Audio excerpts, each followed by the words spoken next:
Okay. Hello, everybody. Sorry for the breaking transmission. Network is really bad here. I'll continue sharing my screen.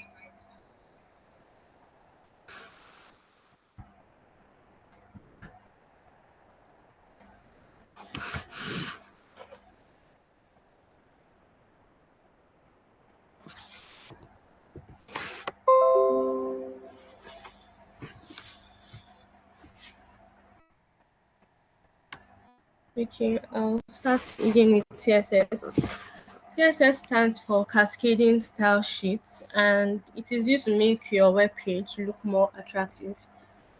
It basically defines the design of a web page. For example, you want to change the color of a text, you want to change the spacing, you want to add more spacing, you want to add a background color, you want to basically anything that has to do with design. CSS is responsible for that. CSS adds design to your HTML. It makes it look more attractive. So CSS works by associating or specifying rules with HTML elements.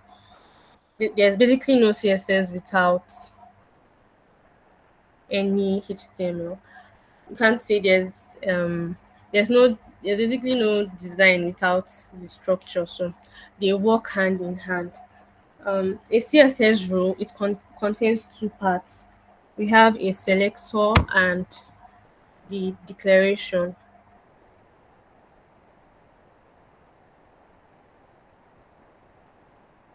So this is a line of CSS code, and we have the H1 selector, and then we have the declaration. So what this line of code is basically saying is that all H1 elements in your HTML, they should have a color of red. That's what this line of code is basically saying. So selectors basically indicates which elements the rule applies to. In this case here, the selector is H1. And then declarations indicates how the elements should be styled. In this case here, the element H1 is styled with a color of red. So declarations can be split into two parts. We have the property and the value. Property here is color, and we have a value of red. Properties could be anything. We could have background color. We could have padding. We could have margin. We could have basically anything. CSS is vast, and there are a lot of properties out there. So these are some basic CSS properties you should know as a front end developer. We have color and background color. We have font family, font size, font weight. We have padding and margin. This one has to do with spacing. We have the line height. We have the display. We have the border. We have border radius. We have position, which could be relative, absolute, or fixed. So this is just like the basic ones. There are many more out there.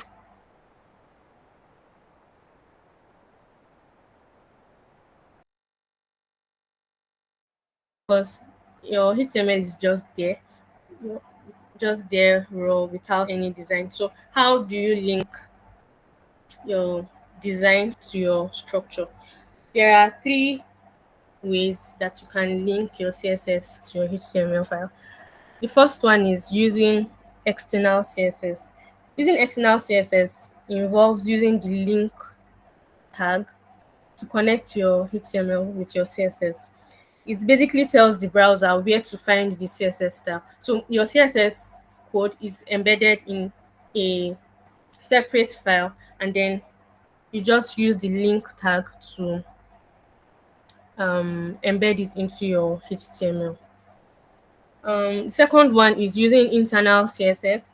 Internal CSS involves placing your CSS within a style tag in your HTML tag. So like it suggests, internal CSS, your CSS code is inside that HTML file. It's not on a separate file. And then the last one, inline styling. Inline styling involves adding CSS directly to your HTML tag.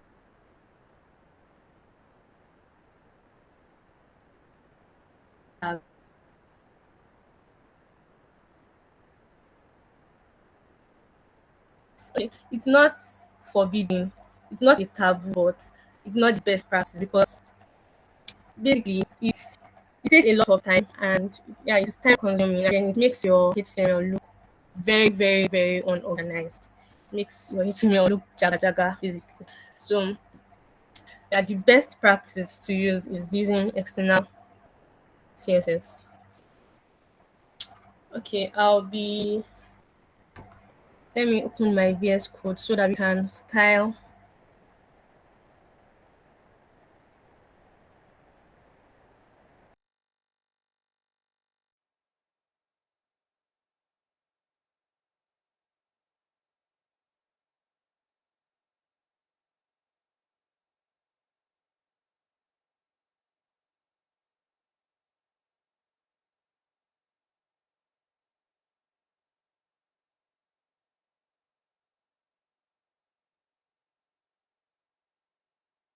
some of.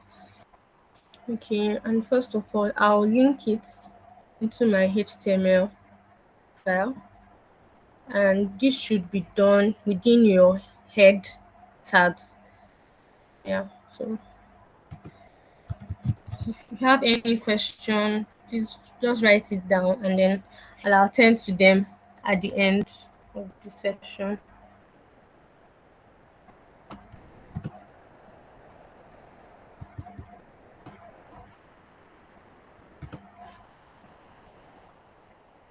So I'll go to my CSS file, and then okay, first of all, I would like to change the font, the typeface of my,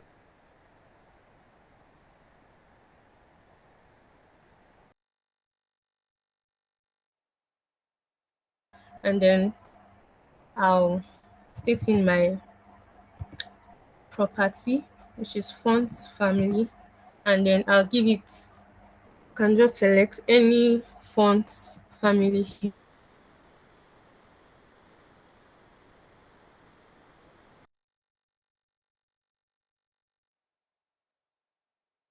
How HTML and CSS work together.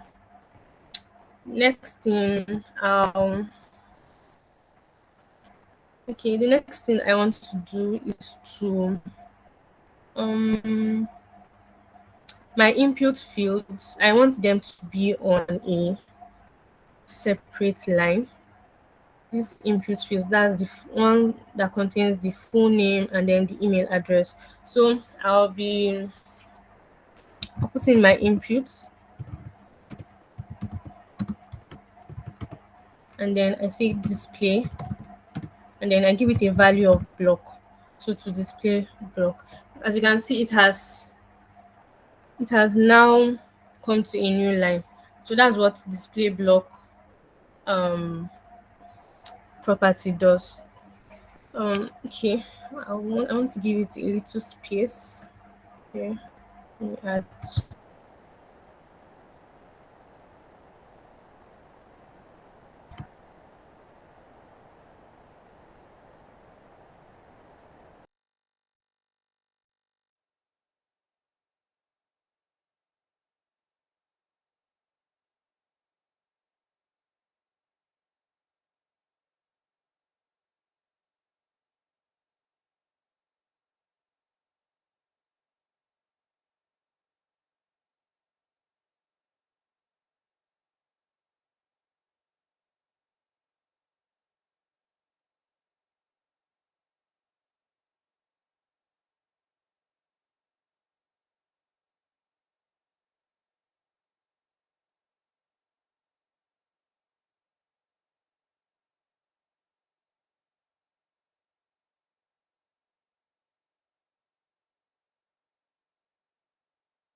Hello everybody. Sorry once again, my network was really bad. So I'll move on. I'll continue with where I stopped. Let me share my screen.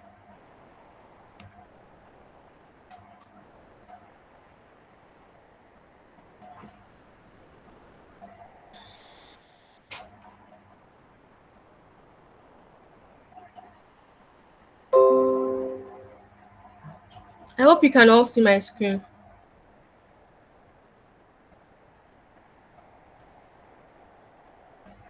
Can you all see my screen? Yes, yes, we can see it. Alright. Alright, thank you.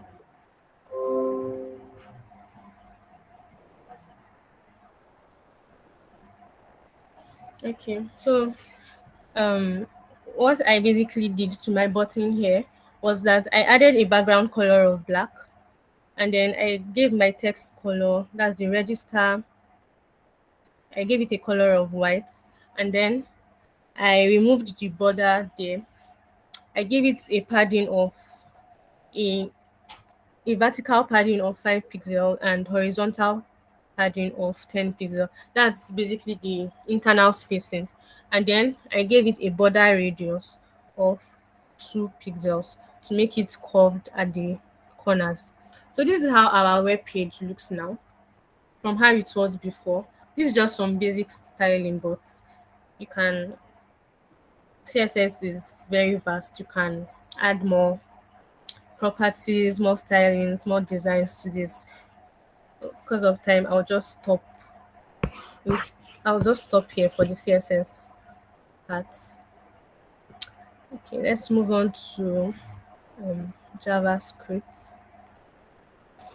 So JavaScript is a scripting or programming language that allows you to implement complex features on web pages. So it is important to know that JavaScript is the first programming language you come across as a front-end developer. HTML and CSS are not programming languages. HTML is basically a markup language just to define the structure of your web page. And then CSS is used to define it. CSS is used to design that HTML code.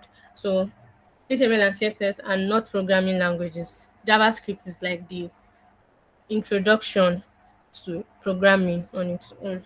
So anytime you see interactions like content updates on your website, interactive features, functionalities. So JavaScript is responsible for that. JavaScript is responsible for functionalities, interactions, and yeah, basically everything that is basically everything that has to do with functionalities and interactions. Okay. What does JavaScript really do? The first thing, JavaScript stores useful values inside variables. But JavaScript also helps to perform basic arithmetic operations. They help it helps run code in response to certain events occurring in a web page. And then it adds dynamicity to a web page by supporting data types like strings, numbers, boolean, etc. What exactly makes JavaScript great? JavaScript is like one of the most popular languages. I'm sure many people here have heard about JavaScript, but like what is inside this JavaScript that you don't know? What makes it stand out as a programming language? So first thing is its simplicity. JavaScript JavaScript has a simple structure, which makes it easier to learn than other programming languages like PHP, like Java, Ruby, C++, and the rest. Um, Next thing, JavaScript is fast. Yeah, Mm, JavaScript executes scripts directly within the web browser instead of connecting to like an external source, like an external server. JavaScript does all its execution of its code within the web browser. So that's what makes JavaScript stand out. The third one is its versatility. JavaScript is compatible with other programming languages like the ones I mentioned earlier, like Java, PHP, Perl, Ruby, and the rest. Um, JavaScript is also very, very, very popular. There are plenty of resources and platforms that are readily available for beginners or aspiring front end developers to learn or to kickstart their journey in JavaScript. And then JavaScript has updates, regular updates. Yeah, the JavaScript development team they continuously update and create new frameworks and libraries. This this particular um, feature ensures its relevance in the industry of programming. Moving on, yeah, another exciting feature that JavaScript allows you to implement is AP is APIs. That's API stands for Application Programming Interface. APIs they basically give you extra powers to use in your JavaScript code. So APIs they are already made building blocks of code that allow a developer to implement programs that would otherwise be hard or impossible to implement. So imagine you have a project and then you it's a hard it's a difficult project to work with. These APIs they come in handy. They come in as already made like ready made building blocks of code for you to just implement. You just come and then you implement them in your JavaScript code. So this is another exciting feature that JavaScript helps you to implement. So they fall into two categories. We have the browser APIs and then the third party APIs. The browser APIs, as the name suggests, they are APIs within your browser. They are built into your web browser and then they expose data from the surrounding computer environment. This type of APIs, they don't work, or they don't work outside your local environment. They don't execute code outside your local environment, which is your computer or your browser. They are inbuilt functionalities. So examples of these browser APIs, we have the document object model API. That's the DOM. And this DOM is like the most popular JavaScript syntax.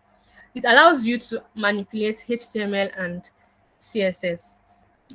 And then it helps you to dynamically change or apply new styles to your page, and it has other functions too. Secondly, we have the geolocation API.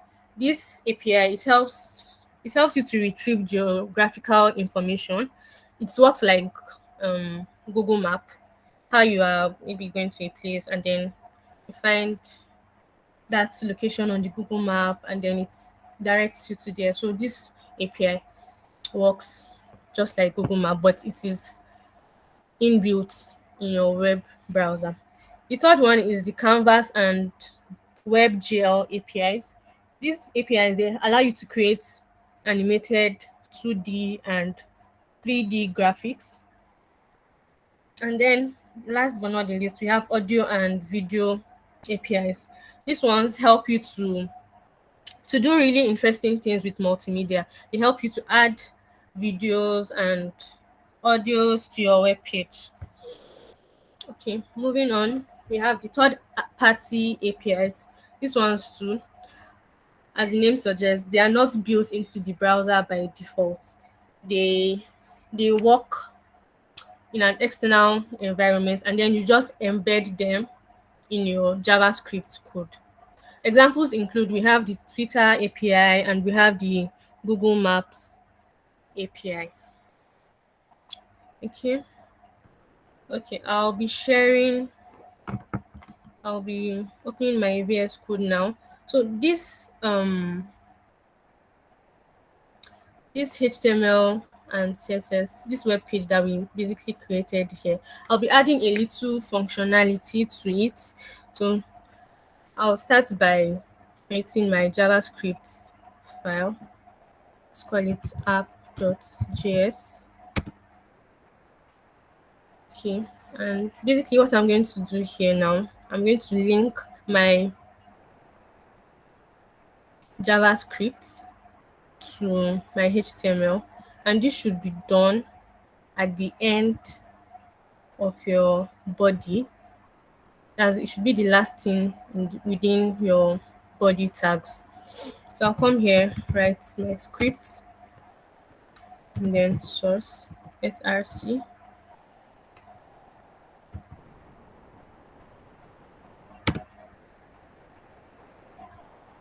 So I have linked my JavaScript file to my HTML. Now we can start coding. Yeah, so what I want to do here is that when a user fills in the form, I want to collect the user's information and then log it to the console. Yes, I want to collect the user's information and then log it to the console. So please just follow me, and then at the end of the session, you can ask your questions. So I'll start.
Please, can you mute your mic?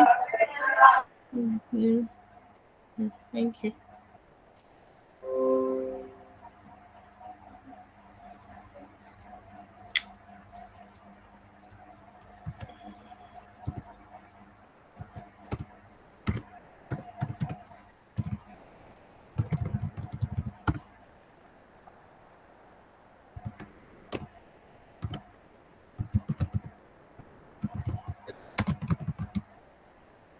This bad network is in my way. So they try to download the Google Meet.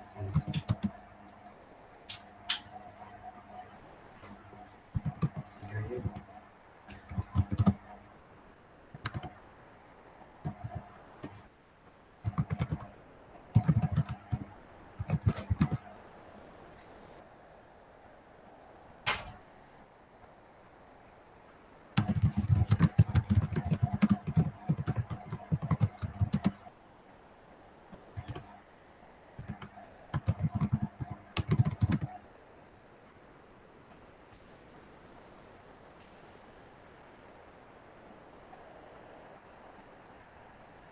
Okay. So I'm through with my code, and I'll be explaining what I did here. So the first line of code, okay, basically the first three lines of code, what I did here was that I said let username be equal to document dot query selector open brackets hashtag name. So in our form in HTML, I attached this line 15 of code. I gave the input field an ID. This is the ID, an ID of name. So in my JavaScript here, I came to say that let username be equal to document.query selector hashtag name. So it's what this line of code basically did was that it collected um it collected the value, or yeah, the input field in my HTML that has the ID, that has an ID of name, and then I assigned it to a variable called let, and the name of this variable is username. I did the same thing for my email and then for my form. And then line five, what I basically did was that I added an event listener to my form. When you click on the button, when you click on the register button, what it basically does is that it doesn't refresh the web page, and then it logs this statement I'm highlighting now. It logs this statement in the console. Once you click on the button, it states that this form was submitted by so name with an email address of so email address. So I'm going to be testing that now with my on the web browser. This is it here. I'll open my I'm going to be opening my console.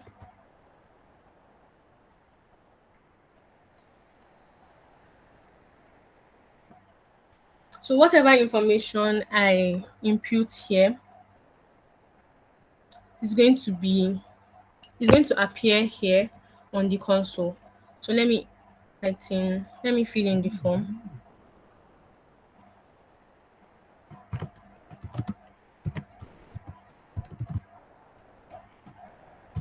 Some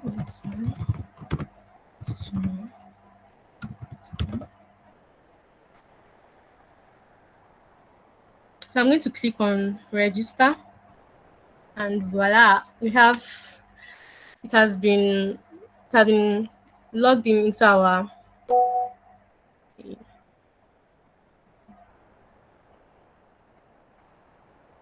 Sorry, can you all hear me? Can you all hear me? Yes, we can hear you. All Yes, we right. can hear you. Thank you. Thank you. So when I registered, when I clicked on the register button, it logged this information into the console, just like what is in my JavaScript code. So what I did here was a template literal. So it says that this form was submitted by whatever username I put, and then with an email address of whatever email address I put. So I'll let me try it again. Let me just refresh my browser. I'll put in a different name.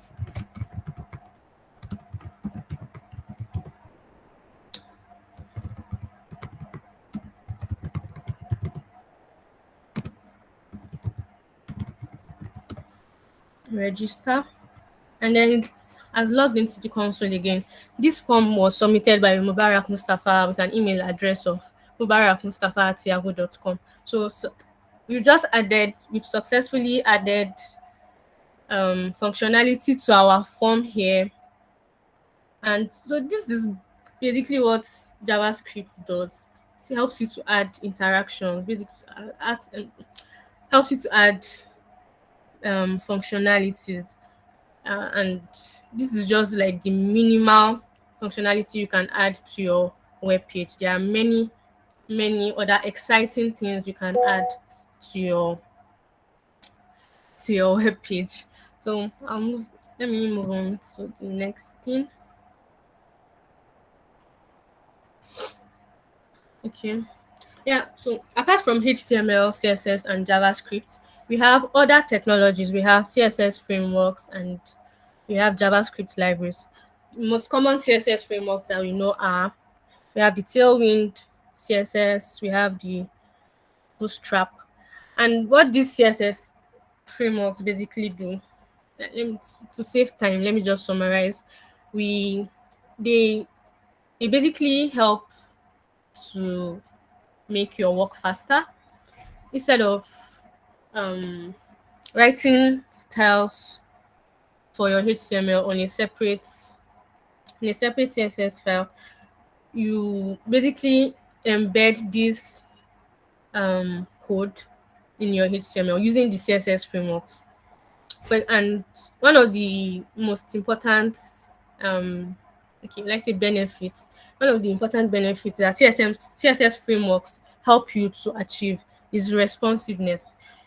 As a front end developer, you'll be implementing designs not just for one screen. And when I mean screen, I mean like a desktop screen, a laptop screen, a tablet screen, or a mobile screen. So you'll be creating screens for different users, mobile users, desktop users, and the rest. So these CSS frameworks, they help a lot in the responsiveness of a web page. And then JavaScript libraries, these two, they also assist JavaScript to make your work easier. JavaScript is a programming language, and it's not easy to learn. But once you learn it, once you know the basics, and once you are conversant with the basics, it makes it easier for you to dive into the JavaScript libraries. Okay, moving on. Yeah, responsibilities of a front end developer. What do you do as a front end developer? Maybe you are hired in a big company as a front end developer. What are your duties? What are your obligations? Or you have a project to work on. What do you do? What exactly are you doing? When they say front end, when you say you're a front end developer, it's not just by mouth. What are you doing exactly? So these are your responsibilities as a front end developer. The first one, the first and the most basic one is implementing designs, and you can do this with HTML, with CSS, with React, with Bootstrap, or any other framework. Yes, you'll be implementing the designs that are created by UI/UX designers, and then you manage it with GitHub or any other version control system. So that's like the basic task of a front end developer. Secondly, you will work on the responsiveness of your website or your web application. Like I said, creating responsiveness of a website is very, very essential.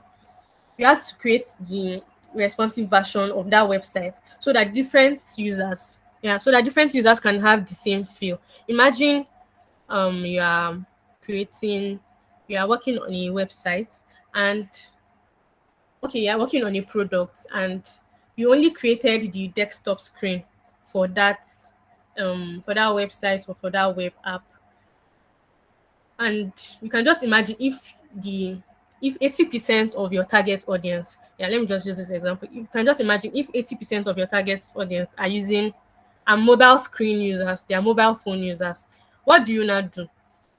You just say that they should go and buy desktop, or they should go and buy laptop. You cannot implement mobile, you cannot implement the mobile version. That's bad user experience. That's bad UX. So, as a front end developer, as a good front end developer, you have to be able to create responsive versions of whatever website or web app you are working on. The third one is collaborating with back end developers. I'll say front end developers are like the middlemen between UI UX designers and the back end developers. So you collaborate with back end developers. It could be to utilize APIs that have been created for a company you are working for, or it could be for client server communication. So let me give an example. This this form that we created here, yes, so this is the information in the console. But then when you refresh the page, where does it go to? It just disappears. So back-end developers now are responsible for storing this information in a database. So your own responsibility as a front-end developer is to ensure client server communication. You collaborate with the back-end developer. Um, Moving forward, we have the next one is optimizing your web application. Yes, so you could do this by optimizing the page load time, by optimizing images, and then minimizing unnecessary code in your, yeah, in your code actually. And for example, I'm sure you must have encountered a website or a web app whereby the page load time is very, very, very, very slow. It takes it takes about 30 seconds, let's say 30 seconds to 1 minute to load that website. And then you just keep on waiting, waiting, waiting. When is it going to load? So as a front end developer, you're responsible for optimizing that, to optimize the page load time. And you do this by optimizing images. Your images shouldn't be so large that they don't load on time. And then you minimize unnecessary code that is is there. So moving on, number five, we have troubleshooting. As a front end developer, you are responsible for fixing emerging errors, bugs, and other, generally any other problem a user might encounter when, like during the course of the launch of your product or your website or your web app. Next one, we have adding interactions or more features to an existing website. Okay, so you, as a front end developer, you might be hired by a company to maybe add more features to their existing website.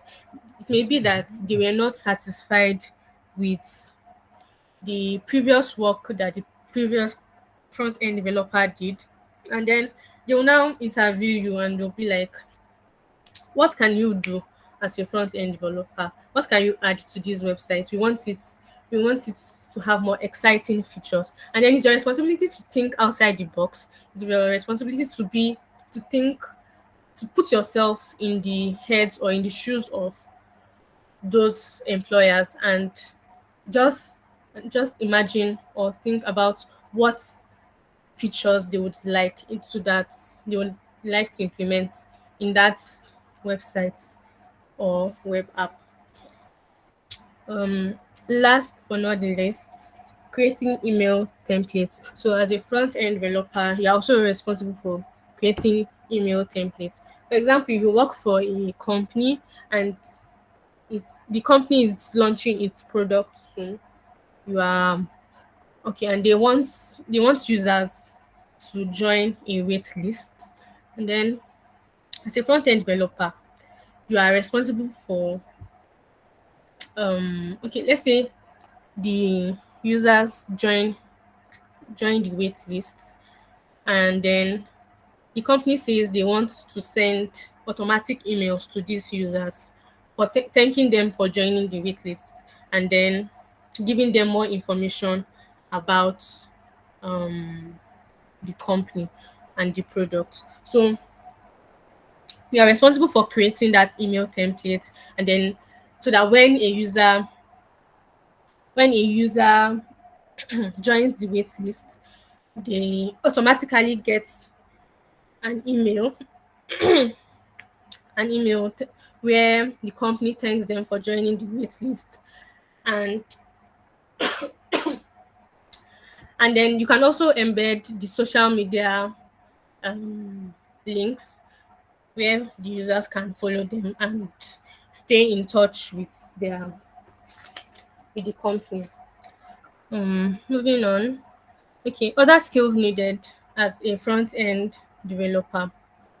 So, as a front end developer, what makes you distinguished, or what makes you stand out as a very very good front end developer are these skills. First of all, you need to learn at least one CSS framework. It could be Bootstrap, it could be Tailwind CSS. And if you have the strength to learn both, please learn, please do. It's for your own good. Secondly, you learn at least one JavaScript library. That's you could learn either React, Vue, or Angular, or Svelte, anyone. And if you have the strength to learn more than one, you can learn them. And then thirdly, another important skill you should have is learning how to navigate Figma.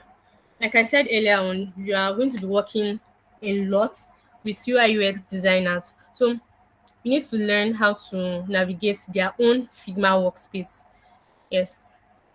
And then lastly, you should learn one back end language. I know this won't be easy, but it gives you an edge. It makes you distinguished as a front end developer. If you add in your CV that okay, um, you know a back end language, it is the employers would really want to hire you. Take it from me. They will really want to hire you, and they'll see that you are not just restricted to front end languages, you are also learning back end. And then it's important for you because you should want to know how the back end developers, what they do, what exactly they do, so that you're able to collaborate effectively with them. Um, Moving on, we have okay, career roadmap as a front end developer, learning hackathons and internships. So, um, okay, after learning the first three main technologies in front end development, I would suggest you start applying for internships. You start applying for. You can even apply for jobs. Yes, once you learn HTML, CSS, and JavaScript, you might not get these internships, you might not get these jobs. But what it helps you to do is it helps you to develop confidence. It helps you to okay, you apply for a job and then you now see their requirements.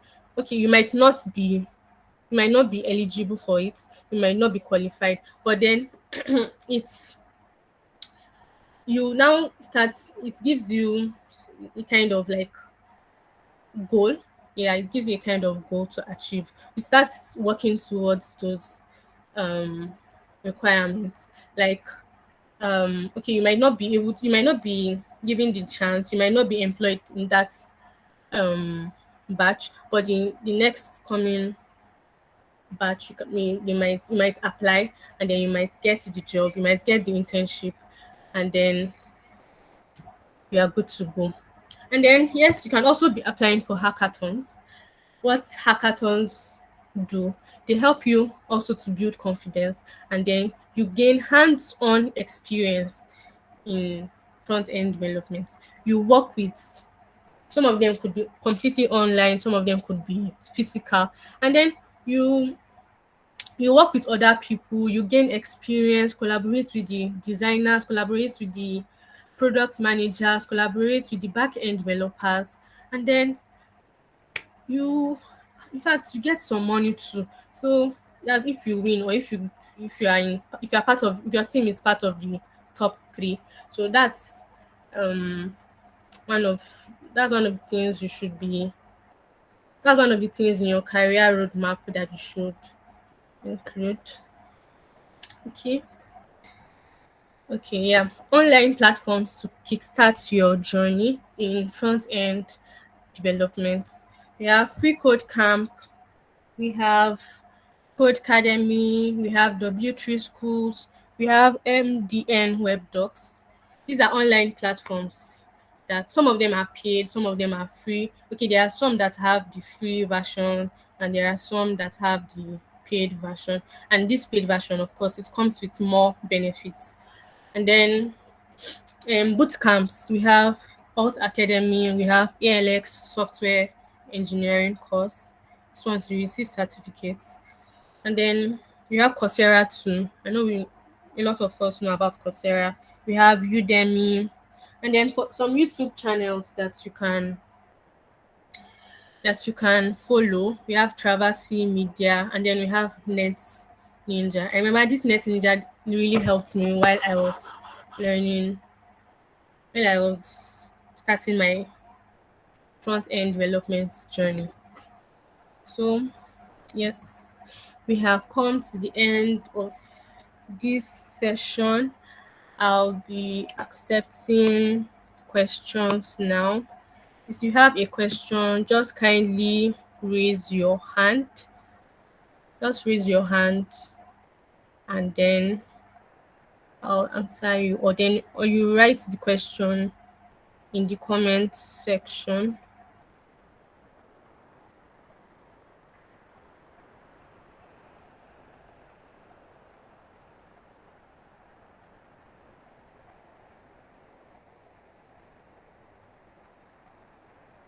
Okay. Idris Ademola, let's hear your question. Good evening, everyone. I'm just Good evening. Hmm. My question is just very simple, and let me just go straight to my question. Okay. As a front-end developer, I know that Yeah. HTML is just a markup text language, CSS is for Yeah. styling. But as a Java, Yeah. as if you are learning JavaScript, what's your work? I mean, are you to create problem or you have to solve problem? With JavaScript, Yes, with JavaScript. you are obviously solving problems. Okay, you are solving problems. Yes. But how does that relate with you building a website yourself? Okay. I Because don't think I understand your, what problems. I don't understand problems in what sense. like for example now you are learning JavaScript.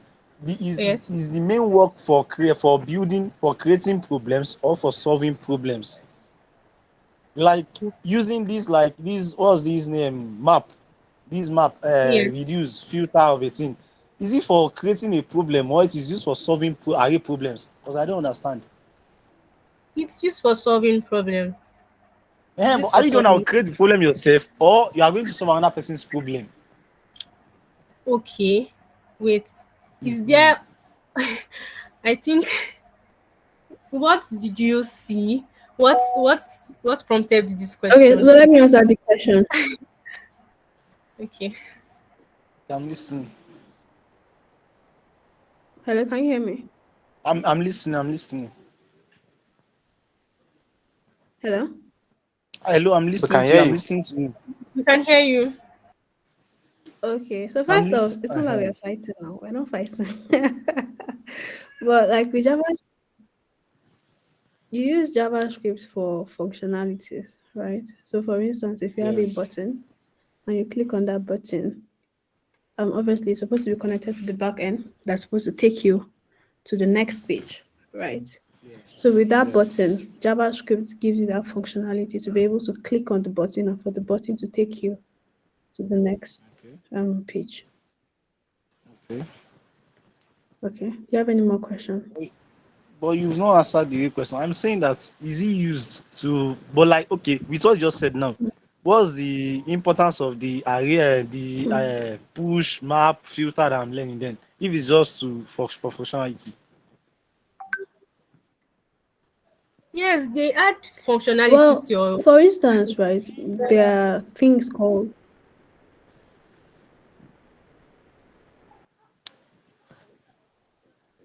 so that's part of the language, right? That's the way JavaScript was built.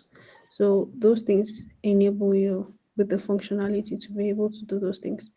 For instance, if you have Node.js now, obviously you're connecting Node.js, which is a back-end framework on JavaScript, Yes. right? So JavaScript Yes. has multiple frameworks. There are also data structures that are involved in those things. So you have to obviously you have to go back and study them on your own and then understand okay what does each thing mean. Do you get what I mean? Okay. Okay. Thank you then. Yeah, we talk again. All right. Okay. Is any Thank you. other That question? was my question. That was my question. That was the only question I had. All right. I hope we're able to answer it. Well, you tried. I'll continue researching on my own. All right. If you have any other questions, please you could just ask us on the front. Are you on the front end group? I'm not on the front end group. Just joined this page through someone. Someone sent me the link yesterday. I've even forgotten that. Okay. Okay. All right. No problem. Yeah, but can you join? Can you add me to the group? All right. No problem. Just drop your number in the comment section. Okay, Okay. okay, Any other okay. question, please? There's no question. There's no question. From everybody else, is there any other question?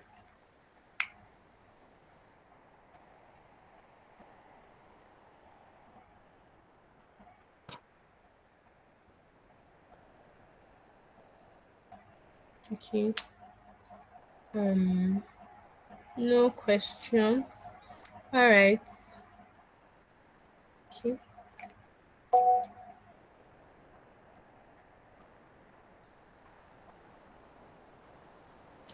So I've dropped my number in the comment section, please.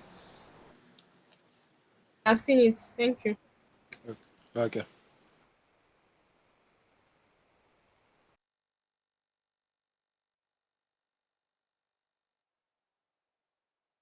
All right then. Thank you very much, everybody, for attending this section. This session. I hope it was an enlightening one for you all. I hope you learned something. I hope you took back something. So thank you very much, and have a nice day. Have a nice night. I mean, sorry.